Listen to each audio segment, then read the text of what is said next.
প্রিয় দর্শক, আপনার যদি পিএলআইডি জনিত কোমর ব্যথা থাকে, আপনি কি জানেন যে পিএলআইডির কোন স্টেজে আসলে কি হয়? আমি ডক্টর আবু সাইদ মানিক, ক্লিনিক্যাল ফিজিওথেরাপিস্ট। পিএনকিউরে ঔষধ ও অপারেশনবিহীন কোমর ব্যথার আধুনিক চিকিৎসার পদ্ধতি নিয়ে আমি প্র্যাকটিস করছি। আজকের ভিডিওতে আমি আপনাদেরকে সহজ ভাষায় বোঝানোর চেষ্টা করব পিএলআইডির কোন স্টেজে আসলে কি হয়। পিএলআইডির স্টেজ যদি আপনি বুঝতে চান, তাহলে আপনাকে প্রথমে একটি বিষয় বুঝতে হবে, সেটি হচ্ছে ডিস্কের গঠনটা আসলে কেমন হয়, কি নিয়ে হয়। ডিস্কের মূলত দুইটা অংশ থাকে, একটি থাকে ভেতরে, যেটা কিছুটা তরল জাতীয় পদার্থ থাকে, যেটাকে আপনারা জেলি হিসাবে চিনে থাকেন। আমরা মেডিকেলের ভাষায় এটাকে বলে থাকি নিউক্লিয়াস পালপোসাস। এবং এই জেলিটাকে বাইরের দিক দিকে আবরণী একটা লেয়ার থাকে বা আবরণী স্তর থাকে, যেটাকে আমরা বলি অ্যানুলাস ফাইবোসাস।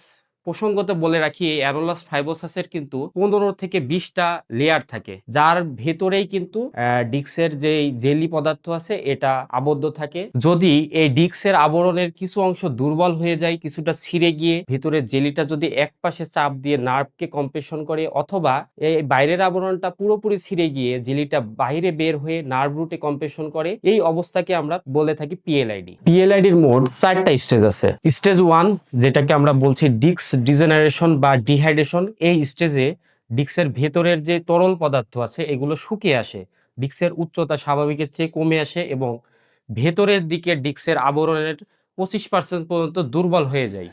স্টেজ 2, যেটাকে আমরা বলছি ডিস্ক পোলাস বালজিং বা প্রোট্রুশন। এই স্টেজে ডিস্কের ভেতরের দিকে 50% পর্যন্ত লেয়ার দুর্বল হয়ে ছিঁড়ে যায়, কিন্তু বাহিরের দিকের 2 থেকে 3টা লেয়ার অক্ষত থাকে। যার ফলে কি হয় দর্শক, ভেতরে যে তরল পদার্থ আছে ওটা একপাশে চাপ দিয়ে পানির থলের মতো শেপ গঠন করে এবং পাশে থাকা নার্ভ রুটে কম্প্রেশন দেয়। স্টেজ 3, যেটাকে আমরা বলছি এক্সট্রুশন। এই স্টেজে ডিস্কের আবরণগুলো প্রায় সবগুলো ছিঁড়ে যায়, ছিঁড়ে গিয়ে ডিস্কের ভেতরে যে জেলি টাইপের পদার্থ আছে এটা বাহিরের দিকে বের হয়ে আসে, বের হয়ে এসে নার্ভ রুট সহ আশেপাশে প্রেসার ক্রিয়েট করে। কিন্তু এই জেলিটা যেটা বের হয়েছে এটার সাথে কিন্তু ডিস্কের একটা কানেকশন থাকে।